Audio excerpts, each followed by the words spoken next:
4대 1대 1대 2로 갈라진 헌재입니다. 한덕수 총리의 탄핵 사유에 대한 재판관 8명의 견해는 이렇습니다. 헌법재판관 임명을 보류한 결정은 헌법상 의무 위반이다. 단 파면에 이를 만큼 중대하지는 않다가 기각 4명이고요. 위헌 위법하지도 않다. 기각 1명 김복현 재판관입니다. 파면 사유다. 정계선 재판관 1명이고요. 내용 다투기 전에 아예 절차상 하자로 각하해야 된다라고 각하 2명을 택했습니다. 정영식, 조한창 재판관입니다. 역시 핵심은 엇갈린 숫자가 대통령 탄핵 심판 사건 결론에도 이어질 것이냐라는 건데 지금부터 자유롭게 토론을 해주시면 되고요. 먼저 김선택 교수께 드릴게요. 대통령 사건과 한 총리의 사건은 다르다? 재판관들의 성향에 따라 갈릴 수가 없다라는 이런 예상은 여전히 유효할까요? 일단 한 총리 사건하고 대통령 사건은 다를 수밖에 없죠. 기본적으로 대통령은 국민 직선으로 선출돼서 직접적인 아주 막중한 정당성을 확보하고 있는 공직자고 국무총리는 대통령에게서 임명된 임명직 공무원입니다. 기본적인 차이가 있어서 그 헌법재판소가 접근하는 방식이 다를 수밖에 없습니다. 그리고 지금 이 한 총리에 관해서는 그 직무 복귀를 고려했다는 그런 설들이 많이 지금 돌아다니고 있는데 그런 점이 있었을 수도 있고요. 근데 이제 제가 이번에 그 한 총리 탄핵 기각 결정문을 꼼꼼히 읽어보고 느낀 소감은 우리 그 재판관들께서 충실한 결정문을 쓰지 못했다 이런 생각이 듭니다.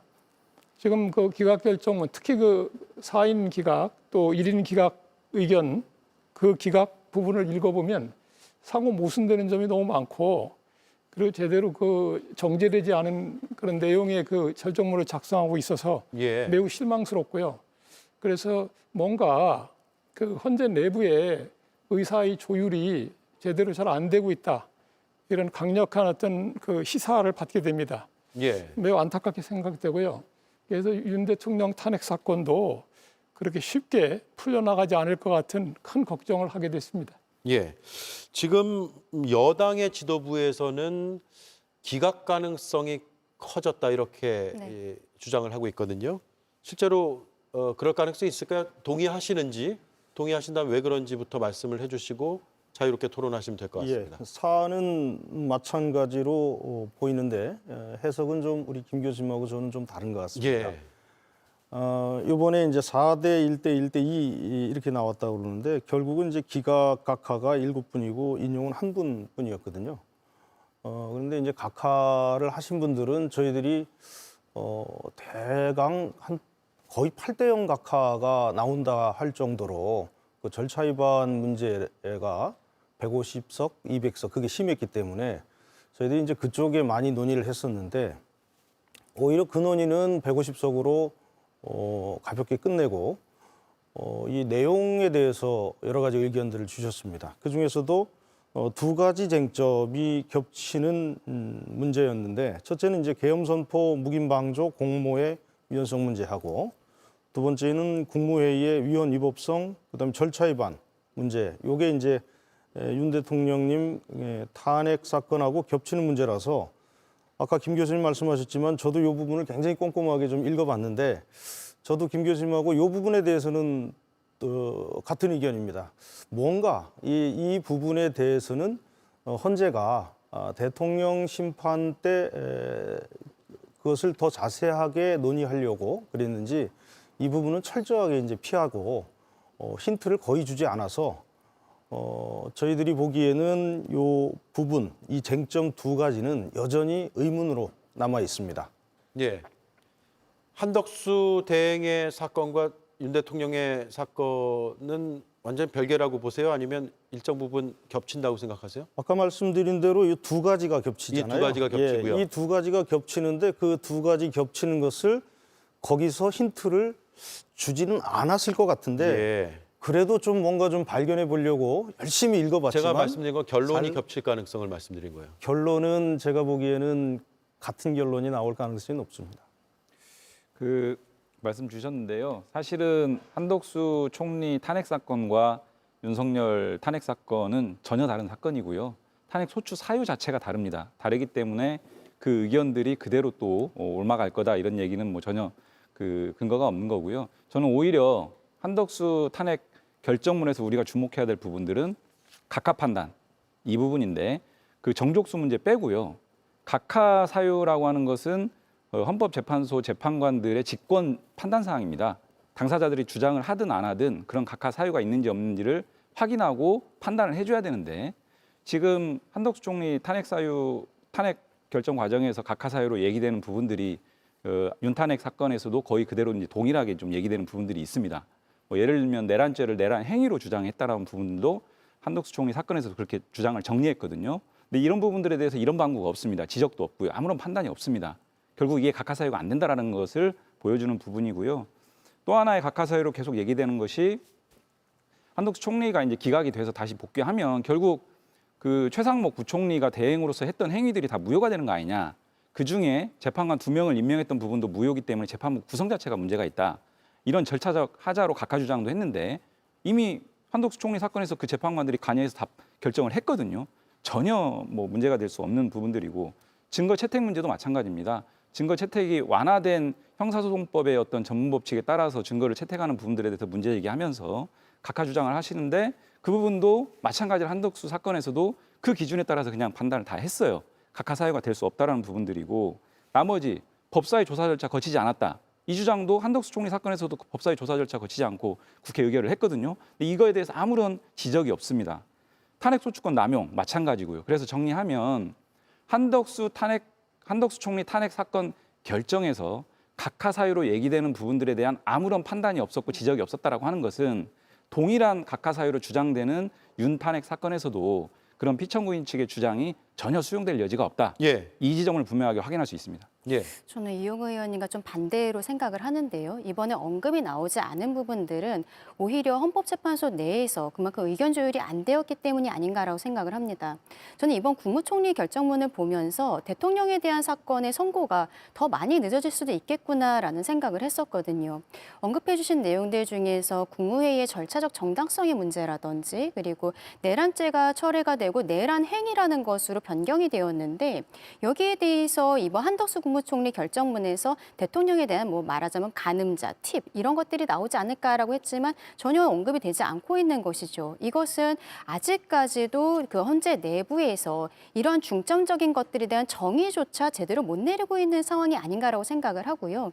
이런 것들이 저희 국민의힘 측에서는 얼마 전에 원내대표가 개인적인 의견을 전제로 해서 이제는 기각 가능성이 좀 있는 것이 아닌가라고 언론에 이야기를 한 부분들이 있습니다. 바로 이 내부에서 정의를 내리고 있지 못한 부분들 그리고 평의가 원활해 보이지 않는 부분들이 분명히 대통령이 그 주장한 부분에 대해서 동의한 헌법재판관들이 계시기 때문이라고 생각을 하거든요. 물론 결론은 봐야 알겠지만 이번 한덕수 국무총리 사건을 보면은 대통령 사건은 어쨌든 선고는 조금 더 늦어질 것 같다라는 결론입니다. 예. 앞서 김선택 교수께서 모순되고 정제되지 않은 내용들이 들어가 있다라고 했는데 구체적으로 어떤 내용입니까? 저는 하여튼 이번 그 한 총리 탄핵 기각 결정문에서 주목할 부분은요. 그 특히 윤 대통령 탄핵 사건과 이런 거 안에서 주목할 부분은 지금 각하 두 분이 쓰신 내용도 잘 들여다보면 그 잘 설득하기 어려운 부분들도 있습니다. 차관이 장관 대행할 때 차관 종족수로 하면 탄핵이 과연 되겠는가라든가 만약에 그 2분의 1 종족수를 계속 유지하게 되면 앞으로 뭐 국무원들을 줄줄이 탄핵해서 국정이 마비되지 않겠는가. 근데 그런 설신을 할 필요도 없는 거고요.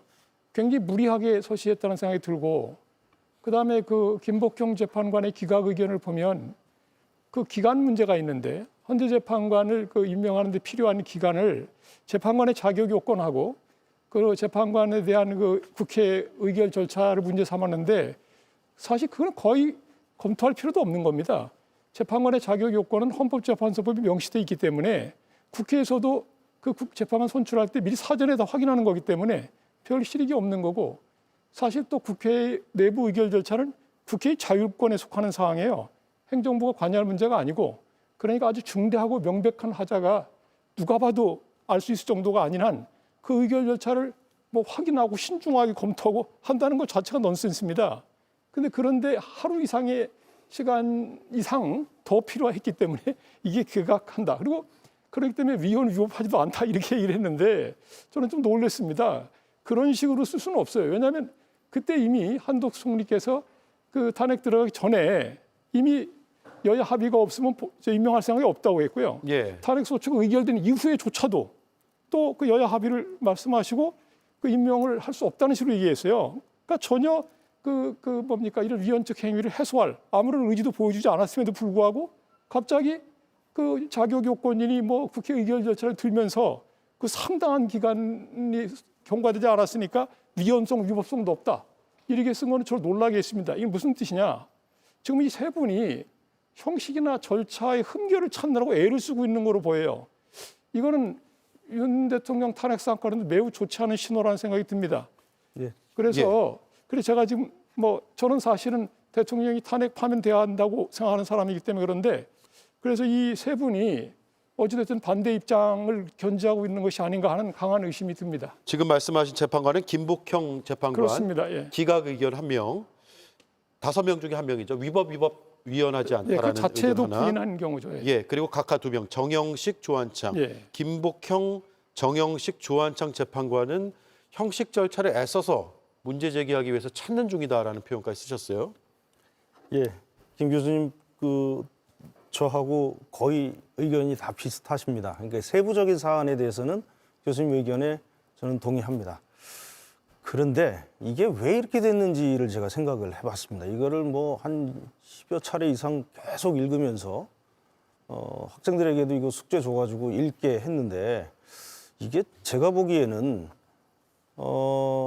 같은 날 혹시 대통령 심판 사건과 국무총리 심판 사건을 같이 한다는 이야기들이 한참 있었거든요. 그래서 혹시 같은 날 하려고 어떤 부분을 쭉 써놨다가 지금 김 교수님 말씀하신 그 부분들을 삭제하고 드러내고 정리하는 과정에서 이게 앞뒤가 안 맞거나 이 단어는 여기 쓸 말이 아니고 다른 데 좀 설명을 한다든가 아까 말씀드린 계엄선포 공모 위헌성 문제를 하려면 계엄선포의 원래 위헌성을 따져야 되는데 그런 것도 뺐다든가 예. 그래서 이게 논리의 수미상관이 상당히 좀 부족한 그러한 판결문으로 보여서 추측컨대 제 생각에는 같이 쓰려고 했다가 겹치는 부분을 뺐으면 급하게 뺐으면 그것도 한 2, 3일밖에 시간이 없었으니까 그러면 이런 결정문이 나올 수도 있겠다. 저는 그렇게 생각을 했습니다. 한마디만 좀 보태도 되겠습니까? 그 네 분의 기각 의견도 문제가 많아요. 왜 그러냐면 보통 그동안의 탄핵 사건을 심사할 때 보면 되게 그 위법 행위 자체의 그 위법성 그걸 먼저 검토하고요. 그다음에 그 위법 행위가 중대하냐 안 하냐를 따지기 위해서 법익을 형량한 다음에 중대하다 안 하다를 판단해서 바로 결론을 냈습니다. 근데 이번에는 어떻게 했냐면 그 행위가 그러니까 헌재 재판관 미명 행위 그게 위법하다를 먼저 쓰고 그다음에는 이 위법 행위가 가볍다고 볼 것은 아니다. 그러니까 사실상 중대하다고 해놓고 바로 이어서 그럼에도 불구하고 그 위법 행위의 중대성과 탄핵 선고의 효과 사이를 법익 형량한다 이렇게 나왔어요. 그래서 저는 왜 이게 3단계가 됐을까? 그다음에 또 형량을 한다고 해놓고서는 그 위법 행위의 중대성과 나란히 놓아야 될 반대 논거를 이상한 걸 들고 있습니다. 그런데 헌법재판소를 무력화할 의사가 있느니 없느니. 근데 그건 논할 실익도 하나도 없는 게 당시에 이미 헌재 재판관은 6명밖에 없었기 때문에 이미 무력화됐어요. 예. 그러니까 별도로 무력화할 의사가 필요도 없는 겁니다. 그러면 두 번째는 당시에 대통령 권한대행의 직위나 권한에 대한 논쟁이 있었다는데 그것도 말이 안 되는 게 이미 그 당시에 한덕수 총리께서 본인은 헌법재판소 재판관 임명을 하지 않겠다고 얘기했어요. 그러니까 그 임명 권한이 자기에게 있다는 걸 확신하고 하는 얘기 아닙니까? 그러니까 그건 뭐 권한의 논쟁은 말할 필요도 없는 거고요. 그 마지막 세 번째 건 더 이상합니다. 그 한덕수 대행이 그 탄핵단 이후에 최상목 대행이 두 분의 재판관을 이미 임명했기 때문에 한덕수 대행이 일으킨 그 손상시킨 헌정 질서가 일부 회복됐다는 거예요. 그건 한덕수 대행과 아무 상관도 없는 데다가 오히려 한 대행이 헌정 질서를 침해했다는 것은 건데 그게 어떻게 법익 형량에 이쪽에 한덕수 대행 총리한테 유리한 그 근거가 됩니까? 그래서 제가 굉장히 이상한 결정문을 쓰셨다. 그렇게 쓴 걸 보고 뭘 느꼈냐면 아니 이렇게 쓰려면 그냥 인용으로 썼어야 되는데 갑자기 또 기각의 끝에 가서는 예. 저는 저희가 이런 결정문을 그동안 본 적이 없고요. 뭔가 좀 혼란스럽다. 이 결정 그래서 심지어 그런 얘기까지 나오는 거예요. 이게 원래 인용 결정문에서 갑자기 기각으로 바꿔서 이렇게 된 건가? 심지어 그런 의심까지 받고 있고요. 결과만 바꾸고 내용은 유지를 했는데 내용을 그대로는 안 했지만 예. 이게 손을 완전히 다 못한 거예요. 전체를 다 손질을 못한 거 이런 의심도 누가 하더라고요. 저는 제 얘기는 아닌데 제가 볼 때는 이 결정문이 그래서 제가 아까 제대로 정제되지 않았다 이런 말씀을 드린 거고요. 기본적으로 이게 그 위법의 중대성을 따질 때 이미 형량을 했어야 되는 건데 그리고 갑자기 마지막 세 번째 단계에 형량을 넣은 다음에 형량이 가능한 논거를 배치하지 않았어요. 예. 근데 어떻게 이렇게 결정문을 썼지? 이런 의심이 들고요. 그래서 저는 지금 글쎄 잘 모르겠는데 헌재 재판관들이 제대로 지금 이 탄핵 사안을 들여다보고 있는 건지 그리고 우리가 그동안 윤 대통령 탄핵 사건 선고가 자꾸 늦어지면서 결정문의 완성도를 높이고 뭐 정확히 쓴다고 했는데 뭐 이렇게 쓰는 걸 봐가지고는 정확히 쓸 필요도 없을 것 같습니다. 빨리 선고하는 게 낫지. 예. 문영배, 이미선, 정정미, 김영두 재판관이 쓴 부분도 역시나 앞뒤가 잘 맞지는 않다. 그렇습니다. 문제가 많다고 정제되지 않다. 생각합니다. 예. 그러면 전체적으로 다 정제되지 않은 듯한 느낌을 강하게 받았다 이 말씀이네요. 그렇습니다. 예. 예, 교수님 말씀하신 것처럼 뭐 그 전체적으로 프레임워크가 딱 들어맞지는 않지만 사실은 헌법재판소의 결정문이 제2차 탄핵 때 박근혜 대통령 탄핵 때 보면 1차 탄핵 때 그러니까 노무현 대통령 때 탄핵은 지금 교수님 하신 말씀이 딱 들어맞습니다. 그러니까 위헌 위법을 사실관계를 확정하고 그다음에 이게 위헌 위법인지 판단하고 그다음 3단계로 요거의 중대성을 판단합니다. 이렇게 3단계로 정확하게 들어맞는데 박근혜 대통령의 탄핵 사건에서 1, 2, 3번 특히 최소원 씨와 관련된 부분에 있어서는 사실은 그 서술이 여기 딱 들어맞지도 않습니다. 예. 그래서 그런 거를 생각해 보면 급히 서술된 것은 맞는 것 같은데 그렇다고 해서 지금까지와 완전히 배치된다고도 또 볼 수 없다. 예. 이렇게 생각합니다. 좀 말씀드리고 한 총리 기각의 논거로 삼았던 세 가지 주장에 대해서는 우리 김 교수님께서 잘 지적해 주셨고 오히려 그 부분들을요 정계선 재판관이 인용 의견을 밝히면서 조목조목 좀 판단을 해놨습니다. 그래서 최상목 대행이 사후적으로 임명해서 한덕수 총리의 그런 위헌적 상태가 말하자면 감형될 수 있는 거냐 전혀 다른 문제다. 한덕수 총리의 잘못된 부분을 지적하고 판단해야 되는 사건에서 다른 사람이 했던 행위까지를 고려할 이유는 없다라고 하는 부분을 명확하게 짚었고 한덕수 총리가 애초에 이에 임명을 계속 거부한 이유는요 여야 합의가 없었다라는 거거든요. 내가 이거를 권한을 가지고 있는 것인지 대행의 권한 범위가 어디까지인지 이런 게 잘 모르겠다. 이런 것 때문에 임명을 거부한 게 아니기 때문에 한덕수 총리가 거부하는 이유로 들지도 않았던 것을 끄집어 가지고 이걸 가지고 그 파면의 중대성이 없다라고 이게 설명하는 것은 전혀 논리에 맞지 않다는 말씀 드리고요. 다시 이 사안으로 돌아오면 윤석열 탄핵 사건에서 오늘 토론이 이렇게 진행됐으면 좋겠다는 생각이 있는데요. 각하와 기각을 주장하는 측이 있습니다. 근데 저는 이 사건은 각하 결정문, 기각 결정문 쓰는 것은 법률에 의해서 불가능하다. 인용 결정문만이 가능한 법률적 판단일 수밖에 없다. 그렇기 때문에 8대0 만장일치로 파면 결정이 나올 거다라고 말씀드렸고 그렇다라고 하면 토론이 되려면 각하 사유로 주장했던 부분들 중에 어떤 게 인용될 거다라고 하는 것들을 좀 제시를 하시고 예. 공고를 주시면 좋을 것 같다는 생각인데 각하 사유와 관련해서 아까 한덕수 총리 사건에서 윤석열 탄핵 사건의 각하 사유는 다 이미 정리된 거다라고 제가 확언했던 이유는 이 결정문을 쓰는 논리적 단계가 이렇습니다. 먼저 각하 사유가 있는지 없는지를 먼저 본안 전 판단이라고 하는데 그 부분을 먼저 판단하고 정리를 해줘야 됩니다. 그런데 한덕수 총리 사건에서 직권으로 그런 부분들을 판단해야 될 책무가 있어요. 재판관들이 주장을 했던 안 했던 당사자들이. 그런데 그런 부분들과 관련해서 윤석열 탄핵 사건에서 각하 사유로 주장되는 부분들도 동일하게 한 총리 사건에서 문제되는데 예. 아무런 판단과 지적이 없습니다. 그것은 의견이 모아지지 않아서 그런 것이 아니고 의견이 모아지지 않았다고 해서 그렇게 넘어갈 수는 없어요. 그 각하 판단이 안 되면 본안 판단으로 넘어갈 수가 없는 구조이기 때문에 그 지점 하나 지적을 하고요. 기각이 불가능하다라고 하는 부분들은 차차 또 말씀드리겠습니다. 예. 네, 일단 강전혜 변호사 먼저 드리고요. 네, 일단은 김복형 재판관의 기각 의견에 대해서 저는 좀 말씀을 드리고 싶은데요. 개인적으로는 각하가 맞지 않는가라고 생각을 했습니다만 지금 이제 본안에 대해서 우리가 이야기를 하고 있으니까요.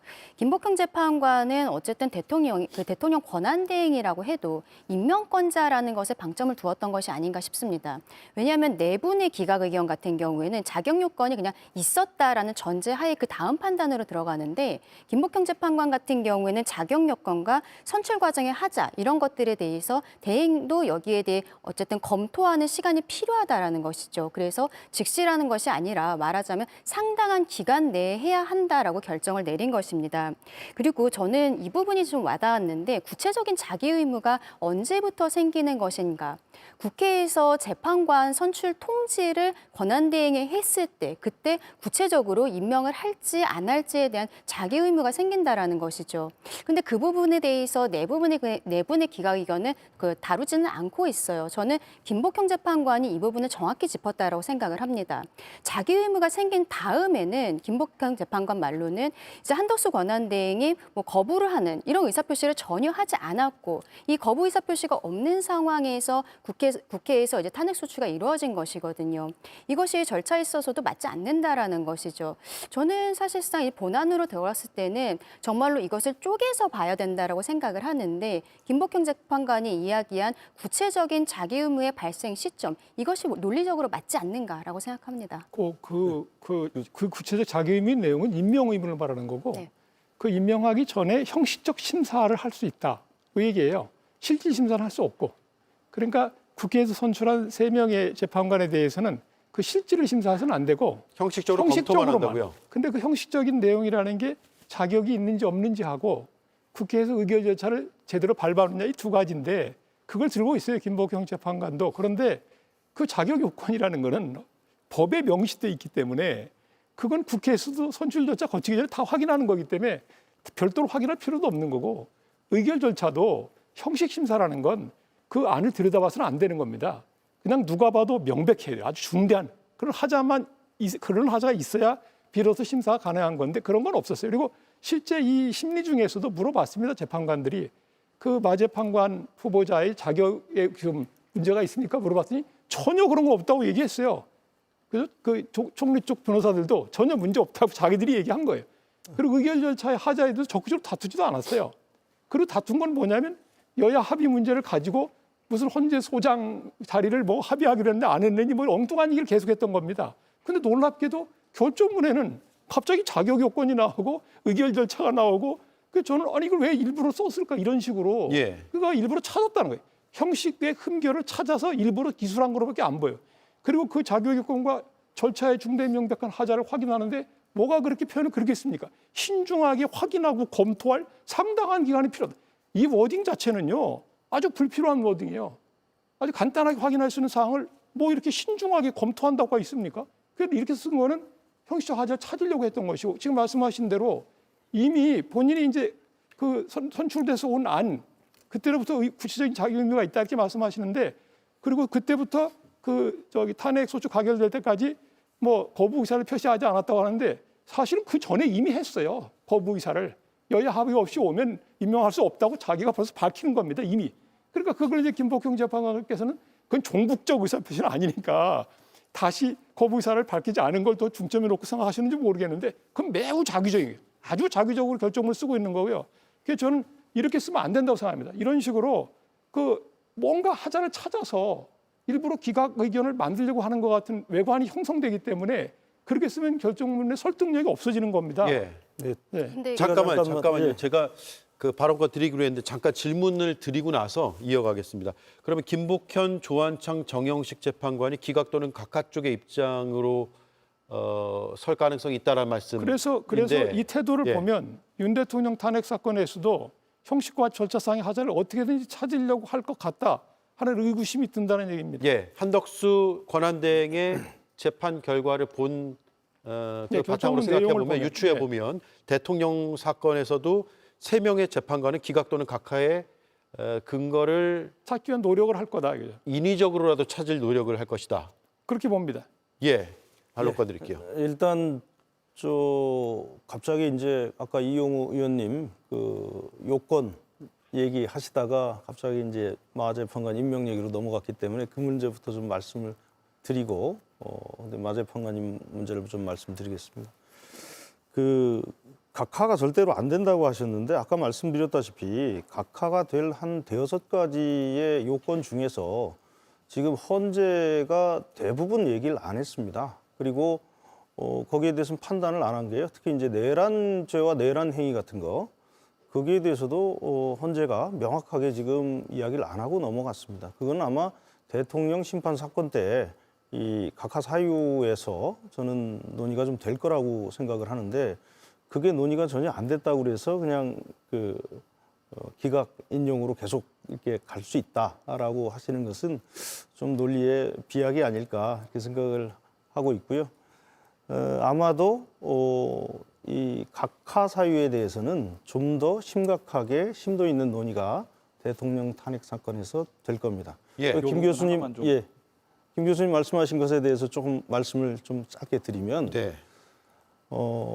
이 기각 의견들이 그러면 나머지 재판관님들도 모두 나머지 이 한 분 정계선 재판관님 외에는 나머지 재판관님들도 모두 같이 찾았다 이렇게 말씀을 하셔야 수미상관한 논리입니다. 그래서 지금까지 이 대충 뭐 4대 4, 5대 3 이렇게 얘기할 때에 재판관님들의 어떤 그 방향성, 경향성하고는 달리 억지로 찾았다기보다는 그게 부족하고 빠지긴 했지만 핵심적인 내용들은 다 들어가 있다고 생각을 합니다. 제가 한마디만 할게요. 근데 예. 그 짧게 네 분, 부탁드릴게요. 짧게 네 분의 경우는 뭐였냐면 위헌 위법 행위는 인정하는데 위헌 위법성은 있으나 그것이 중대하지 않다는 식으로 이렇게 한 거예요. 그래서 파면을 선고할 만한 건 아니다. 이렇게 했는데 여기서 사실은 중대한 문제가 또 있긴 있어요. 뭐 간단히 말씀드리면 원래 중대성 요건이라는 건 이렇게 아무한테나 다 적용하면 안 되는 거예요. 애초에. 왜 그러냐 보세요. 우리 헌법에는 명문으로 직무집행 중에 위헌 위법만 있으면 파면하게 돼 있어요. 탄핵하게.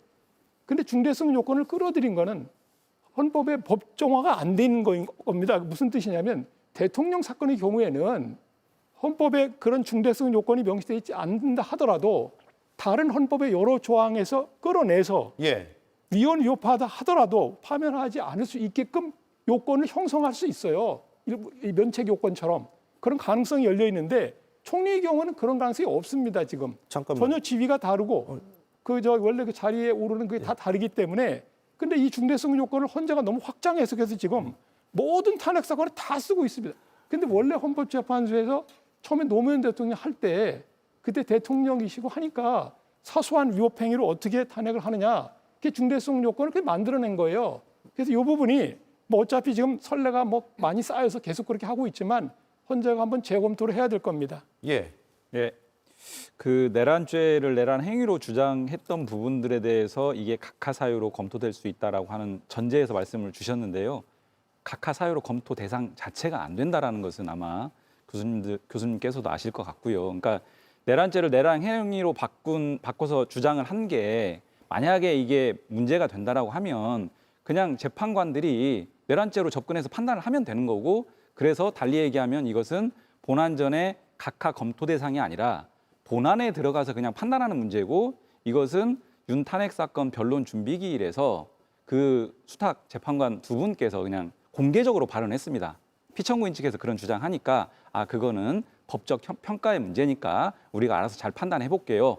걱정하지 마세요. 실제로 이거는 본안 판단의 문제이기 때문에 각하 사유 자체가 안 된다라는 점 분명하게 지적을 하고요. 그래서 박근혜 탄핵 사건에서도 뇌물죄 이런 범죄 문제가 탄핵 소추 사유로 제기됐다가 그 부분들을 그냥 헌법 위반으로 녹여서 판단해달라 했고 실제로 재판부에서 그렇게 헌법 위반으로 판단을 했습니다. 그렇기 때문에 이것은 각하 검토 대상이 아니다라는 점 분명하게 좀 말씀을 드리고 자, 예. 이어가시죠. 각하와 기각 사유 또는 각하와 기각에 대한 어떤 인용의 우려들을 여기 이제 토론자분들께서 말씀을 일부 주시는데 저는 구체적으로 어떤 각하 사유가 우려되는지 또는 어떤 이유로 기각이 될 것인지 이런 부분들이 테이블에 올라와서 토론이 돼야 예. 조금 더 구체적인 토론이 될 것 같습니다. 예. 어떤 부분일까요? 예, 그 각하 사유에 대해서는 저하고 이 의원님하고 좀 보는 입장이 달라서 그 부분에 대해서는 나중에 한번 다시 토론을 해봤으면 좋겠고요. 보는 입장의 문제가 아니라 법리의 문제입니다. 그냥. 예, 예. 알겠습니다. 그 제가 이제 그 교수님께 말씀드리고 싶은 내용은 아까 조금 길게 그 중대성 부분을 대통령에게만 인정하고 나머지는 인정하지 말자는 건 참고로 그건 교수님께서 이제 그렇게 생각하신다는 거고 마지막에 말씀하셨다시피 일반적으로는 지금 위헌위법과 중대성을 같이 판단합니다. 그다음 예. 중요한 게 마은혁 재판관의 임명에 관한 건데요. 전체 우리 헌법재판소법에는 111조 3항에 헌법재판관은 재판관 중에서 3인은 국회에서 선출하는 자를 3인은 대법원장이 지명하는 자를 임명한다. 대통령이 임명합니다. 그런데 중앙선관위의 위원은 대통령이 임명하는 3인, 국회에서 선출하는 3인과 그리고 대법원장이 지명하는 3인의 위원으로 구성한다 이렇게 되어 있습니다. 이게요 다릅니다. 그러니까 중앙선관위는 3인 지금 말씀하시는 거는 중앙선관위는 맞을 수 있어요. 거기서 바로 선출하는 것은 맞는데 그러면 지금 교수님 말씀하신 것에 의하면 중앙선관위랑 지금 우리 헌법 111조의 헌법재판소 재판관이랑 동일한 조문으로 규정을 했으면 저도 수긍을 하겠습니다만 조문 자체가 임명한다, 구성한다예요? 3명을 추천받아서 대통령이 임명하도록 돼 있고 중앙선관위는 바로 추천 자체가 임명이 돼버립니다. 예. 그러니까 이거는 헌법이 의도적으로 헌법재판관에 대해서는 이거는 상호작용 그러니까 대통령의 임명권과 국회의 추천권이 같이 상호적으로 권력 견제의 알겠습니다. 차원에서 예. 작용하도록 구성해놨다. 그런데 이렇게 봅니다. 헌법재판소도 다 인정하고 있어요. 대통령에게 임명권은 있다고 이미 인정했고 다만 그 국회에서 선출된 3명은 단순히 선출만 하는 게 아니고 헌법재판소를 구성하는 걸 한 거예요. 그러니까 헌법재판관 3명을 선출해서 헌법재판소를 구성하는 권한이다. 그러면 대통령의 임명권은 도대체 뭐란 말인가? 그 부분에서 임명 행위를 형식적으로 하는 거다. 이렇게 한 거예요. 그러니까 그 임명을 하기 전에 하는 심사도 형식적이어야 되고 실질적으로 심사하고 임명 자체를 거부할 수는 없다는 뜻입니다. 예. 우리 헌재도 그렇게 이번에 결정을 했어요. 그러니까 그 대통령 임명 행위 자체를 부인한 적은 한 번도 없습니다. 알겠습니다. 예. 자, 그러면 질문을 이렇게 드려볼게요. 마은혁 후보자도 거론하셨으니까 이번 한덕수 권한대행에 대한 선고로 마은혁 후보자에 대한 임명의 강제력이 생긴 것인가 아닌가?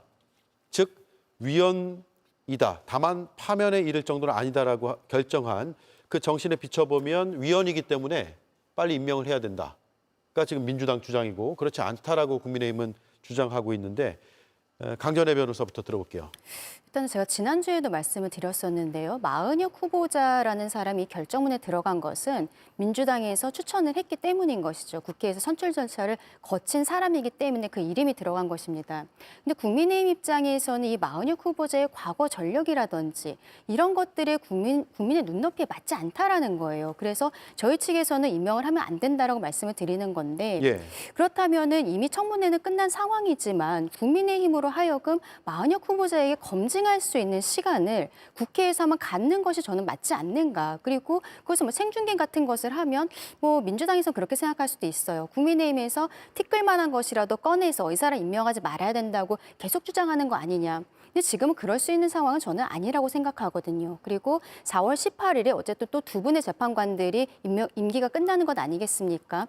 정말로 국민의 눈높이에서 이분에 대해서 검증할 수 있는 시간을 국회가 여야가 노력해서 하는 방법이 있을 것이라고 생각을 합니다. 예. 그런데 이제 만약에 즉시 임명을 해야 된다거나 혹은 마은혁 후보자에게 바로 재판관의 지위가 있다. 이런 것을 확인할 수는 없다는 것이 헌법재판소의 결론이었는데 이번에도 한덕수 국무총리 사건에 있어서 파면에까지 이를 수는 없다라고 하면서 나왔었던 근거가 헌법재판소를 무력화시키기 위한 목적 또는 의사에 기인하였다고까지 인정할 증거 같은 것이 없다라는 것이거든요. 그리고 또 하나는 당시의 권한대행의 권한이 어디까지 범위인지 명확하지 않았다라는 겁니다. 후자는 이제 마무리가 된 것으로 보이는데 그렇다면 그 당시에는 6인 체제였기 때문에 2명이든 3명이 그러니까 이게 없으면 더 이상 임명이 되지 않으면 헌법재판소가 정말로 무력화될 수 있는 상황이었죠. 그런데 지금 같은 경우에는 8인 체제로서 나름대로 정상적으로 운영이 되고 있는 것입니다. 이것이 마은혁 후보자를 임명하지 않는다고 해서 무력화시키려는 시도라고 볼 것인가? 만약에 민주당에서 다시 한번 한덕수 국무총리에 대해서 이 마은혁 후보자를 임명하지 않는다는 이유로서 탄핵에 이르게 된다고 해도 똑같은 이유로서 기각 결정이 나오지 않을까라고 생각합니다. 똑같이 기각될 것이다. 그 전혀 다른 사정 변경들이 상당히 있습니다. 그때 당시 한덕수 총리 결정에 전제가 됐던 그때 당시의 상황과 지금은 상당 기간이 지났습니다. 김복형 재판관조차도 상당 기간 도과를 분명하게 인정할 수밖에 없는 기관이 도과를 했고요. 권한 범위가 어디까지냐 이런 부분들은 논란은 다 사라졌다라는 것은 강 변호사님도 이제 인정하시는 부분이고요. 그 사이에 헌법재판소에서 권한쟁의 심판 청구에 대한 인용 결정을 하면서 위헌이다 못 박았습니다. 그것은 헌법재판소법에 따른 기속력에 따라서 이제는 임명해야 된다라고 하는 의무가 발생하는 상황이고요. 위헌 위법이 이렇게 헌재에서까지 다시 한번 확인됐는데도 여전히 임명 안 한다라고 예. 하는 것을 헌재가 과연 인정하겠느냐라고 하는 생각이 들고요. 이것은 단순히 헌법 위반이나 헌법재판소 결정을 무시하는 것을 넘어서서 입법부를 무시하는 게요. 국회에서 선출을 했습니다. 실질적인 선출 권한을 가진 국회의 어떤 이런 부분들, 권한들을 다 무시하는 부분이고 더 나아가서 오늘도 그리고 기존에도 국회의장께서 위헌 상태가 계속 지속되고 있으니 임명해야 된다. 몇 차례 촉구했고 국회의 집합적 의사결정으로 임명 촉구 결의안까지 통과를 시켰지 않습니까? 이런 입법부의 여러 단계 절차 과정들을 다 무시하는 행태다. 이런 부분들을 과연 또다시 헌재로 갔을 때 이거 헌재가 다시 또 기각시킬 거냐? 저는 전혀 그렇게 보지 않다. 이렇게 정반대의 생각이시네요. 예, 대통령의 헌법재판관 임명권이 김선택 교수님 말씀하신 대로 형식적 효과만 있다 이렇게 말씀하시는 분들도 계시고 저처럼 대통령의 임명권은 실질적인 그런 권한이다. 그래서 대통령이 이 헌법재판관들의 자격 요건을 다시 한번 검토할 권한이 있다 이렇게 생각하는데 이번에 한 분은 이렇게 말씀하셨어요. 탄핵 심판을 진행하면서 법률 위반 등의 다양한 사안에 관해서 검토하여야 한다 이렇게 돼 있거든요. 그러니까 그것은 어떻게 보면 형식적으로 법률 위반만 아까 교수님 말씀하신 대로 검토하라고 읽힐 수도 있고 제 의견처럼 법률 위반 외에 다른 비위 행위도 있을 수 있으니 검토하고 또 국회에서 그동안에 쭉 이어져 오던 3인 중에 1인은 합의에 의해야 한다라는 것도 검토 대상에 포함될 수 있다. 이렇게 본다면 그것은 헌법 위반이 딱 들어맞지는 않을 겁니다. 네. 제가 마지막으로 하나 말씀 아까 하셨는 이 의원님께서 이미 국회가 대통령을 대상으로 한 권한쟁의 심판에서 8대 0으로 헌법재판관 미임명 행위는 위헌이라고 결정한 겁니다. 그래서 헌재법에 따라서 임명 의무가 이미 발생했어요. 그건 강제적인 겁니다. 그 자체로. 근데 이번에 한 총리 탄핵 기각 결정문에서 김복형 재판관이 갑자기 그건 위헌이 아니라 이래 버렸어요. 예. 자기 모순입니다. 권한쟁의에서 8대 0으로 위헌이라는 데 가담해 놓고 왜 한 총리 탄핵 결정문에 갑자기 기각 의견을 쓰면서 위헌 위법이 아니다 이래 버리면 어떡합니까? 도대체 며칠이나 됐다고. 그래서 제가 자꾸 형식적으로 하자 찾고 있다고 보는 거고요. 그리고 지금 이번에 8명 같이 하지 않았습니까? 한 총리 탄핵 기각 결정문 쓴 것도 그중에 위헌 위법이 아니라는 한 명뿐이에요. 김복형 재판관 한 명뿐이고 그분도 권한쟁의 심판에서 했던 자기 견해를 뒤집은 겁니다. 그러니까 지금 한 총리 탄핵 기각 결정이 이제 끝나서 복귀하지 않았습니까? 그럼 대통령 권한대행으로서는 당연히 마은혁 재판관 후보자를 임명해야만 되는 겁니다. 권한쟁의 심판은 8대 0이었고요. 이번은 단 한 번만 그 임명 안 해도 된다. 위헌이 아니라고 말한 것뿐이에요. 예. 그 부분은 각하였고. 예. 그래서 그러면 나머지 임명을 부분은 안 다 하면 임명하라는 거였기 때문에 임명 안 해야만 하면 하는 겁니다. 탄핵 추진이 필요하다고 보시는 거예요? 당연하죠. 왜 그러냐면 그 한 총리 처음 그 탄핵됐을 때는 며칠 안 됐을 때입니다. 그러니까 그게 임명에 필요한 시간이 뭐 요구된다 말할 수도 있지만 그때부터 지금 90일이나 됐습니다. 근데 그 90일 기간이 상당한 기간을 넘어도 한참 넘은 거죠. 예. 김복형 재판관의 말에 제가 따르더라도. 한 말씀만 딱 예. 예. 드리겠습니다. 예, 30초 드릴게요. 예. 제가 지난주에도 두 분께 말씀을 드렸던 것 같은데 여전히 거기에 대한 답은 제가 얻지 못했습니다. 헌법 불합치한 게 수십 건 지금 국회로 가 있잖아요. 교수님 지금 뭐 100일이 지났는데 안 됐다 하시는데 그건 몇 년씩 지났습니다. 그거 국회에서 지금 고치지 않지 않습니까? 수정하지 않고 있는데 거기에 관한 헌법 위반은 의원님들이 하고 계신데 의원님들은 전혀 그런 법적 책임 부담 안 하시거든요. 예. 이 모순은 어떻게 알겠습니다. 설명하실 지난주에 건지. 우리가 다뤘으니까요. 네. 그 정도로 듣고요.